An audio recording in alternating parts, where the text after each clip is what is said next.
एक समय की बात है। एक जतनपुर नाम के गांव में बागेश्वर नाम का गरीब किसान रहता था। उनके घर में उनकी पत्नी कोमल और उनके 16 साल का लड़का एक साथ रहते थे। बागेश्वर को सिर्फ खेती करने आती थी। उसके अलावा उसने कोई और काम नहीं सीखा था।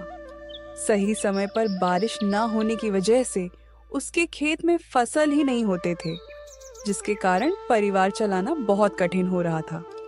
एक दिन सुनिए जी, आज तो घर में बिल्कुल भी कुछ राशन नहीं है।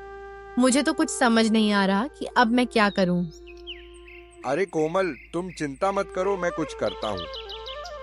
बस इतना कह के बागेश्वर घर से चला जाता है। रास्ते में हे राम, ये कैसा समय आ गया है प्रभु। मेरे घर में राशन का एक दाना तक नहीं है। चलो, मैं और मेरी कोमल तो भूखे पेट रह लेंगे, लेकिन मेरे बेटे का क्या। मैंने तो केवल खेत में मेहनत करना सीखा है, लेकिन उसमें भी बारिश सही समय पे ना होने की वजह से खेत में फसल नहीं हुई। अब मेरे पास जमींदार से उधारी पैसे लेने के अलावा कोई दूसरा रास्ता नहीं है। बागेश्वर अपने गांव के जमींदार के पास जाता है। जमींदार हीरालाल बहुत शातिर और चालाक किस्म का इंसान है, जो हमेशा हर किसी को बेईमानी से लूटने के बारे में सोचता रहता है। अरे आवा आवा बागेश्वर भैया, और बताओ कैसे आना हुआ है। क्या बताऊं जमींदार जी, बहुत खराब समय से गुजर रहा हूं। देखिए ना, अब बारिश समय से ना होने पर खेत की सारी फसलें बर्बाद हो चुकी हैं। घर में अनाज का एक दाना भी नहीं है, इसलिए आपसे कुछ पैसे उधार लेने आया हूं। अरे हाँ हाँ भैया, बोलो कितने रुपए चाहिए आपको। ऐसे समय में हम नहीं मदद करेंगे तो और कौन करेगा। बोलो बोलो, कितने दे दूं। आपका बहुत बहुत धन्यवाद जमींदार जी, लेकिन मैं ज्यादा पैसा उधार नहीं लेना चाहता, इसलिए आप ऐसा करें कि 1500 रुपये दे दीजिए। अरे भैया, ये कैसन बात कर रहे हो। भला 10 से 12 हजार रुपए तो लो। क्या पता आगे चल के कब बरसात होगी और कब समय बदले। जमींदार मन में सोचने लगता है, अरे ससुरा, तुम लोग इतना कम कम पैसा लोगे तो मैं कैसे कमाऊंगा। ज्यादा लोगे तभी है ना, हमें ज्यादा ब्याज मिलेगा। यहाँ बागेश्वर भी सोचने लगा, आखिर अब मैं क्या करूं। वैसे ये कह तो ठीक ही रहे हैं, पता नहीं कब भगवान की हम जैसों पर दया होगी। एक काम करता हूं, 10,000 ले लेता हूं। अच्छा ठीक है, तो जमींदार भाई 10,000 पे कितना तक ब्याज लेंगे आप। देखो बागेश्वर भैया, 10,000 के 10% प्रति महीना। लेकिन आप तो अपने ही आदमी हैं, आपस में क्या धंधा करें। चलो आप 8% दे देना। हे भगवान, 8% प्रति महीना तो हमारे लिए बहुत ही ज्यादा ब्याज है। ले तो लेंगे, लेकिन चुकाएंगे कैसे। अगर नहीं लूंगा तो मेरा बेटा नकुल भूखा ही रहेगा। चलो ले ही लेता हूं। अगर भगवान की यही मर्जी है तो यही सही। अरे बागेश्वर भैया, क्या हुआ, क्या सोच रहे हैं। ब्याज के बारे में तो नहीं सोच रहे हैं। हाँ जमींदार भाई, इतना ब्याज कैसे। अरे कोनो चिंता की बात नहीं है। देखिए आप तो अपने हैं, आराम से चुकाइएगा। कहिए क्या कहते हैं। अच्छा ठीक है, दे दीजिए। बागेश्वर उस जमींदार से 10,000 रुपए उधार लेके चला जाता है।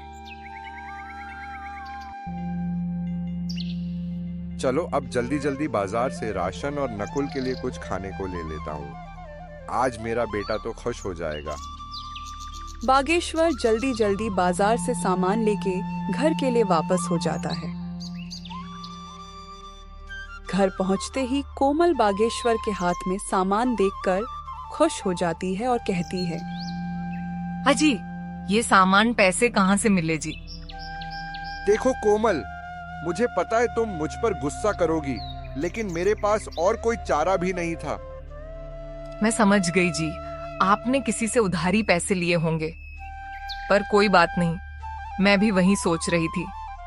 लेकिन ऐसे समय में गांव में किसी के पास देने के लिए पैसे नहीं हैं, तो क्या आप जमींदार से उधारी पैसे लेके आए हो। हाँ कोमल, लेकिन तुम चिंता मत करना, भगवान के घर देर है अंधेर नहीं। अभी इस वक्त मेरे बेटे से बढ़ के और कुछ नहीं है। हाँ, आप कह तो सही रहे हो, लेकिन वह जमींदार बहुत चालाक और बेईमान है। वह बहुत ज्यादा ब्याज लेता है और समय पे पैसे ना देने पर खेत या घर छीन लेता है। आपने कितने रुपए उधार लिए? मैंने तो 1,500 ही मांगे थे, पर उसने कम से कम 10,000 या उससे ऊपर लेने बोला, इसलिए मैंने 10,000 ले लिए। सुनो ना कोमल, अब मेरे बेटे के आने का टाइम हो गया है। मैंने ये कुछ सामान लाया है, जाओ सबके लिए कुछ अच्छा सा बना दो। जी, आज तो मेरा बेटा खुश हो जाएगा।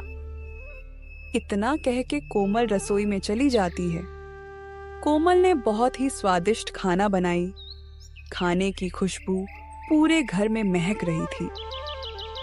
वाह कोमल, तो अपने बेटे की मनपसंद खीर बना रही हो। दोपहर में नकुल घर आ जाता है। अपना पसंदीदा खाना देखकर वो बहुत खुश हो जाता है।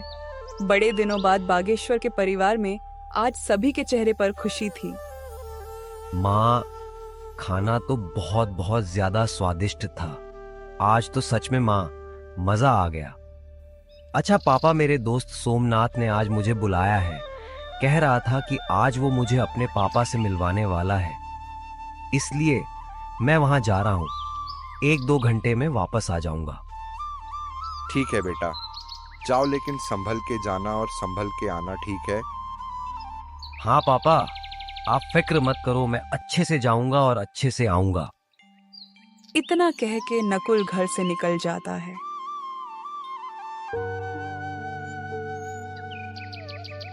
भगवान, मैं जानता हूं कि हमारे खेत में थोड़ा भी फसल नहीं हुआ है और मेरे पिताजी सिर्फ मेरे लिए पैसों का इंतजाम किए हैं। भगवान जी, कृपया कुछ ऐसा कीजिए कि मैं अपने माता पिता की चिंता दूर कर सकूं। नकुल भगवान से प्रार्थना करते हुए अपने दोस्त सोमनाथ के घर पहुंचा। दरवाजे पर उसका दोस्त उसका इंतजार कर रहा था। अरे नकुल, तू आ गया, आजा अंदर आजा।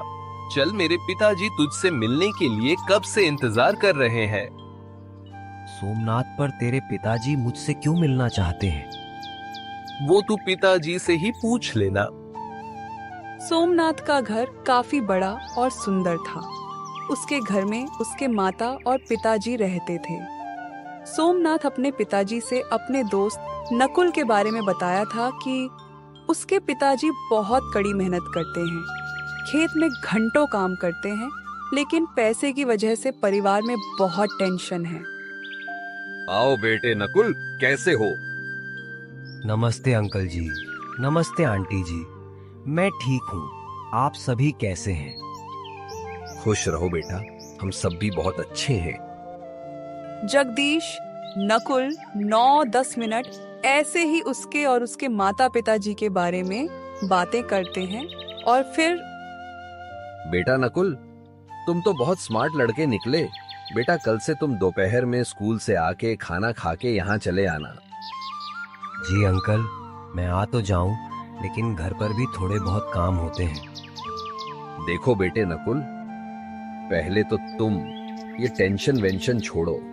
हाँ, एक काम करना, नहीं रहने दो। कल मैं खुद ही तुम्हारे घर आऊंगा, तुम्हारे घर तुम्हारे पिताजी से भी मिल लूंगा और तुमसे भी। ठीक है? जी अंकल, ठीक है। अच्छा, तो मैं अब चलता हूँ। ठीक है बेटा, ध्यान से संभल के जाना। जी अंकल, मैं एकदम संभल के जाऊंगा। उतने में सोमनाथ की मम्मी बोली, बेटा नकुल, ये लेते जाओ, घर पे खा लेना। नहीं आंटी, इसे मैं नहीं ले सकता।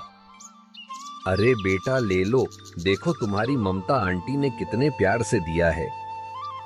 नकुल वह थैली ले लेता है, पर उसे समझ नहीं आता कि सोमनाथ के पिताजी उसके पिताजी से क्यों मिलना चाहते हैं। जगदीश अंकल तो बहुत अच्छे हैं, उन्होंने मुझसे कितने प्यार से बात किए, और आंटी भी बहुत अच्छी हैं, उन्होंने मेरा कितना ख्याल रखा, पर वो मेरे पिताजी से क्यों मिलना चाहते हैं। यही सब सोचते हुए नकुल घर पहुंचा और उसने सोमनाथ के माता और पिताजी के बारे में बताया। देखो कोमल, हमारे नकुल को कितना अच्छा दोस्त मिला है। चलो बेटा, ठीक है, तो कल आएंगे सोमनाथ के पिताजी। हाँ पिताजी।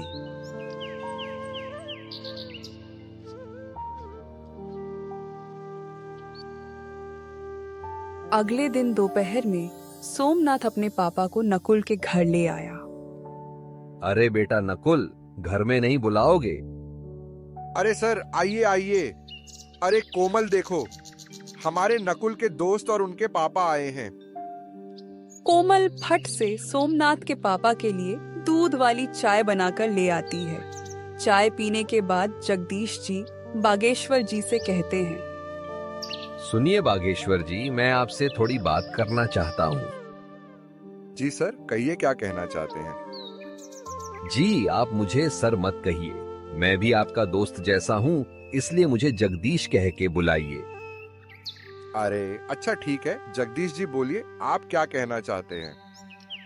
जगदीश बागेश्वर को घर से थोड़ा बाहर ले जाके कहते हैं, बागेश्वर जी, मेरा बेटा नकुल को अपना बहुत अच्छा दोस्त मानता है। उसने मुझे बताया कि नकुल बहुत समझदार और अच्छा लड़का है, पर गरीबी के कारण से वो पढ़ाई छोड़ने की बातें कर रहा है। भगवान की दया से अब जाके हमारा सोमनाथ खुश रहने लगा है, नहीं तो पहले वो सिर्फ अकेला ही रहता था क्योंकि उससे कोई दोस्ती ही नहीं करता था। अब क्योंकि आपके नकुल के कारण से मेरा बेटा खुश है, इसीलिए मैं उसकी पढ़ाई की फीस भरना चाहता हूँ। आप अब टेंशन भूल जाइए, समझे? बागेश्वर की आंखों में आंसू आ जाते हैं। आपका बहुत बहुत धन्यवाद जगदीश जी, आपने मेरी चिंता दूर कर दी। बस उस दिन से नकुल की पढ़ाई की चिंता दूर हुई। अब नकुल सोमनाथ के घर खेलने जाने लगा था। ऐसे ही एक दिन सोमनाथ के पापा कहते हैं, नकुल, सोमनाथ बेटा यहाँ आओ। वह दोनों जगदीश के पास जाते हैं।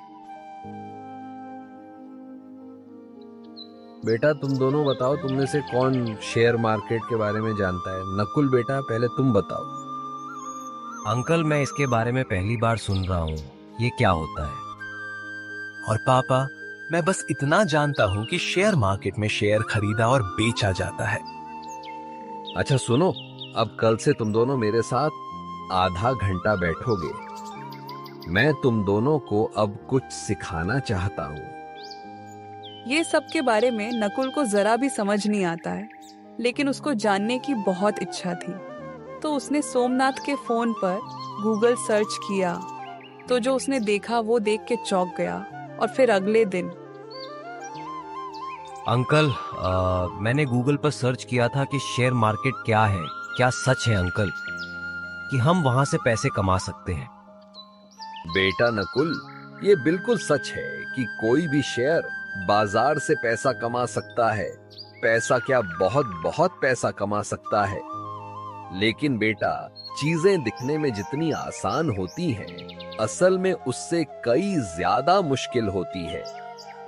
अंकल, मैं कुछ समझ नहीं पाया, आप क्या कह रहे हैं?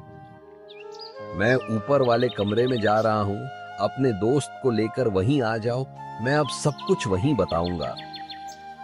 ठीक है अंकल। उसके बाद 5 मिनट में नकुल और सोमनाथ ऊपर वाले कमरे में जाते हैं। वहां वो लोग देखते हैं कि एक बहुत बड़ा कंप्यूटर है, एक लैपटॉप है, एक टैबलेट पर बहुत सारे अलग अलग चार्ट खुले हैं। मिनट मिनट में लाल या हरी मोमबत्तियां बन रहे हैं। उन्हें ये सब कुछ समझ नहीं आता, लेकिन नकुल को इतना मालूम पड़ चुका था कि ये शेयर मार्केट कुछ तो है। वो दोनों जगदीश से पूछते हैं, पापा, ये क्या है? मैं आज तक नहीं जानता था कि आपके कार्यस्थल पर इतना बड़ा कंप्यूटर है। दरअसल आपका इतना बड़ा ट्रेडिंग सेटअप है। हाँ सोमनाथ, ये मेरा ट्रेडिंग सेटअप है, मैं यही काम करता हूँ। लेकिन बेटा, तुम्हें कभी यहाँ आने की जिज्ञासा ही नहीं थी, इसलिए हमने भी तुम्हें कभी इस बारे में नहीं बताया। लेकिन अब तुम्हें देख के ऐसा लग रहा है कि तुम्हें ये सब बहुत पसंद आया है। और शायद तुम इसके बारे में और जानना चाहते हो। हाँ अंकल, सिर्फ सोमनाथ ही नहीं, मैं भी बहुत उत्साहित हूँ शेयर बाजार के बारे में जानने के लिए। बिल्कुल बेटा नकुल, क्यों नहीं। मैं यही तो तुम्हें और सोमनाथ को बताना चाहता था कि शेयर बाजार की दुनिया बहुत बड़ी है। इसमें अगर महानता हासिल कर ली जाए तो उसकी जेब में हजारों लाखों में हमेशा रहे। अच्छा, तो तुम दोनों अब यहां से जाओ, नीचे खेलो। लेकिन हाँ, कल से मैं तुम दोनों को थोड़ा थोड़ा बाजार के बारे में बताना शुरू करूंगा। पापा, मुझे पता है कि अब मेरा दोस्त इसे सीखने के लिए बहुत उत्साहित है। अब उसका खेलने में मन नहीं लगेगा। उसका क्या, मेरा भी नहीं लगेगा, क्यों नकुल? हाँ अंकल, प्लीज अभी से सिखाना शुरू कर दीजिए ना। वैसे भी अभी कोई जरूरी काम नहीं है, तो हम फ्री ही हैं। बच्चों की अंदर की ये जिज्ञासा देखकर जगदीश मन ही मन खुश हो जाते हैं। लेकिन बेटा, इसे सिखाने के लिए मुझे सोचना पड़ेगा कि शुरुआत कैसे और कहां से करूं। इसलिए शुरुआत तो कल से ही होगी। लेकिन अब तुम दोनों इतना कह रहे हो तो थोड़ी बुनियादी बातें बता ही देता हूं। जगदीश जी उन्हें एक जगह बिठाते हैं और कहते हैं, बेटा सुनो, पहली बात अच्छे से समझो कि शेयर मार्केट क्या है, यानी इंग्लिश में व्हाट इज शेयर मार्केट। तो ये एक इंटरनेट पे ऐसा जगह होता है जहां दुनिया के हजारों लाखों कंपनियां एक जगह पर रजिस्टर्ड होती हैं। यहाँ सभी कैटेगरीज की कंपनियां होती हैं, टेक्नोलॉजी से लेके बैंक तक। यहाँ पे सामान जैसे कमोडिटी कहते हैं, जिनमें गोल्ड, सिल्वर, क्रूड ऑयल और भी चीजें होती हैं। बस उस दिन जगदीश जी नकुल सोमनाथ को बस यही कुछ बेसिक बातें बताते हैं। लेकिन नकुल रात में भी स्टॉक मार्केट के बारे में सोचने से खुद को नहीं रोक पाता। वो हमेशा सोचते रहता है कि हे भगवान, आपका और जगदीश चाचा का लाख लाख धन्यवाद। आखिरकार मुझे एक ऐसा चीज पता चल गया जहां से मैं अपने परिवार को इस गरीबी से बाहर निकाल सकता हूं। मैं अपनी जी जान लगा दूंगा इसे सीखने में। बस आप मेरा साथ मत छोड़िएगा। घर के एक कोने से नकुल की माँ कोमल देखती है और वो बागेश्वर से जाके कहती है, हाजी सुनिए। हाँ, क्या हुआ कोमल, क्या बात है? आज हमारा नकुल कुछ परेशान सा नहीं लग रहा? देखिए ना, कब से करवटें बदल रहा है। हाँ कोमल, तुम ठीक कहती हो, चलो जाके पूछते हैं। बागेश्वर और कोमल दोनों नकुल के पास जाके पूछते हैं, बेटा नकुल, ओ नकुल, क्या बात है बेटा?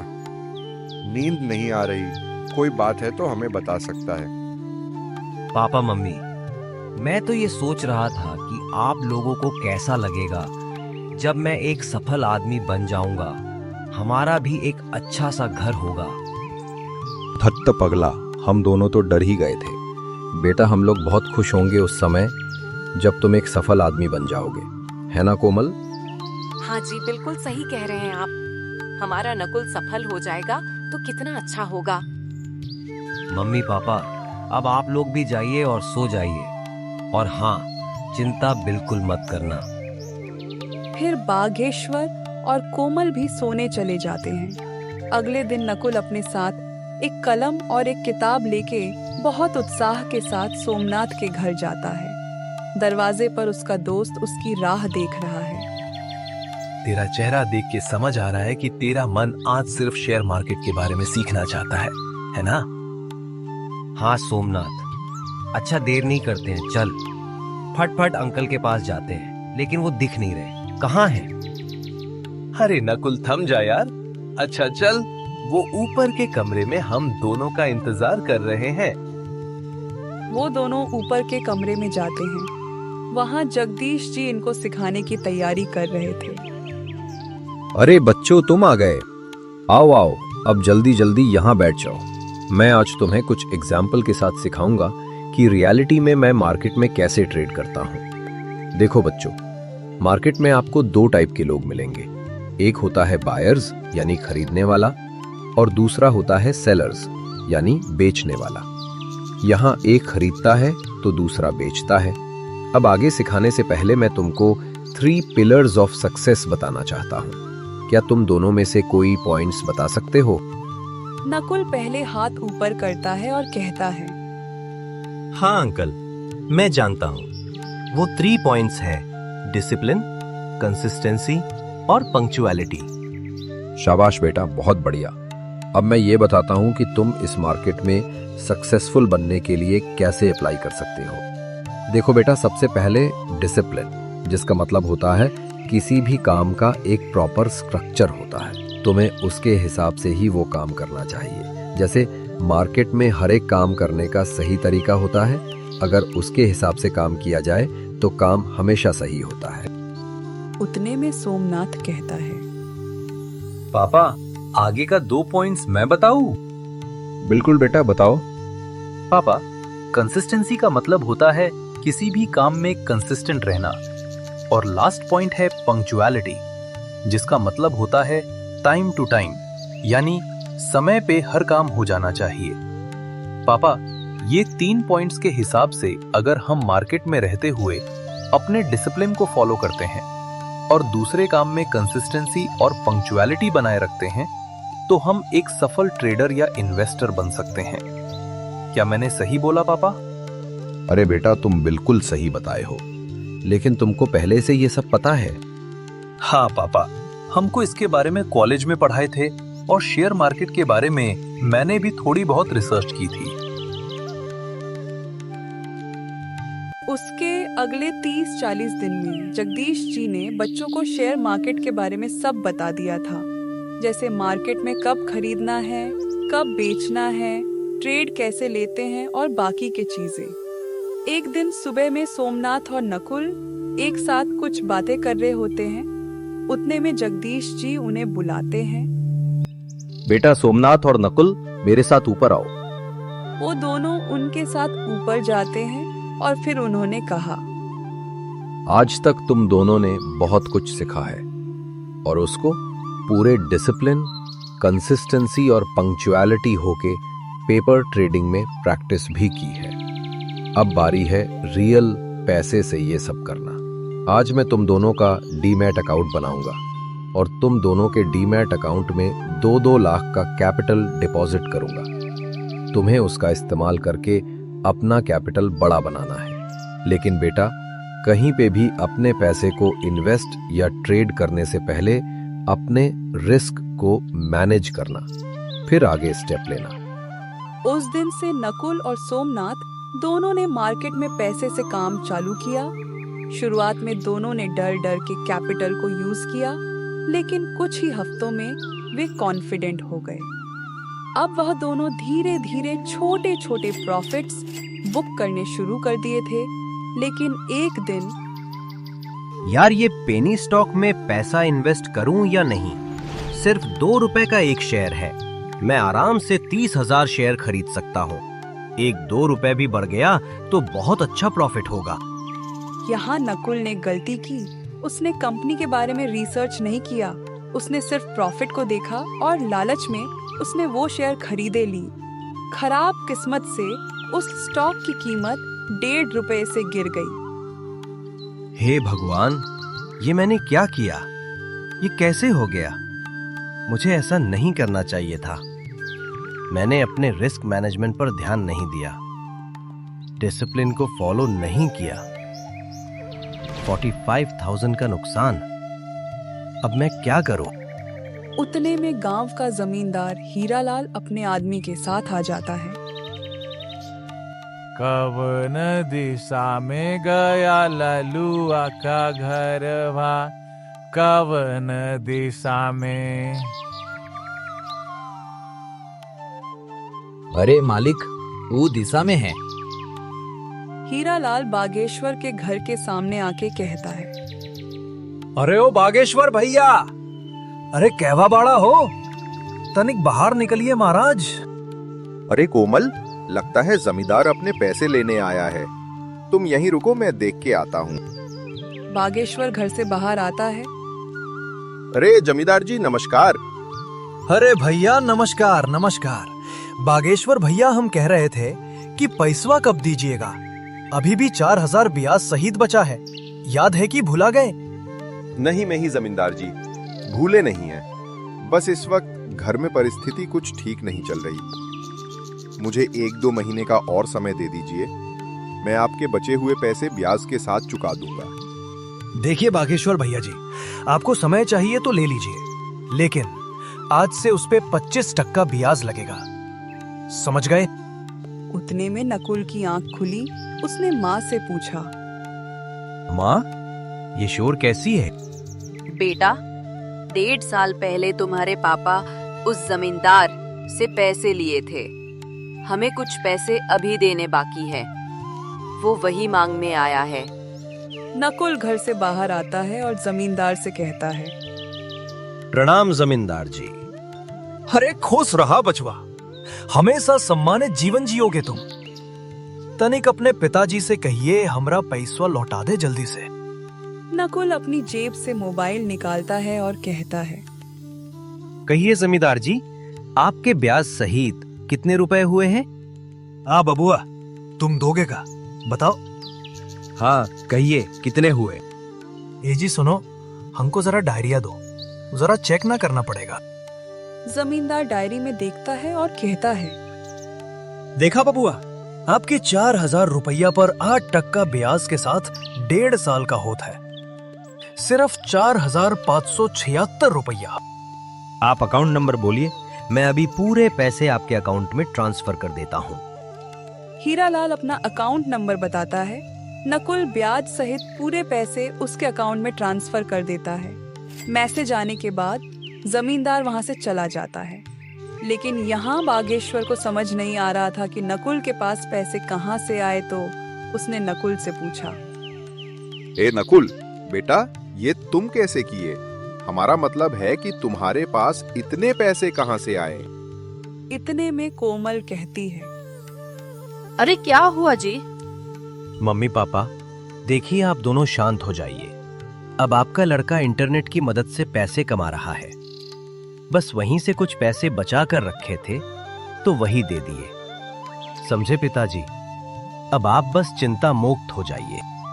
ये तुम क्या कह रहे हो? ऐसा भी भला होता है क्या? इंटरनेट से कैसे कोई पैसा कमा सकता है? पापा, जगदीश अंकल मुझे और सोमनाथ, हम दोनों को शेयर मार्केट में काम कैसे करते हैं सिखाए थे। बस मम्मी पापा वहीं से हम थोड़े बहुत पैसे कमा रहे हैं। लेकिन अब आप लोग अपने सपने सजाने शुरू कर दीजिए, क्योंकि अब हमारा भी समय बदलने वाला है। ये सुन के कोमल और बागेश्वर दोनों ही बहुत खुश होते हैं। अगले दिन जब नकुल जगदीश जी से मिला तो उसने बहुत ही नरम आवाज में उनसे कहा। उसकी आंखों में थोड़े बहुत आंसू भी थे।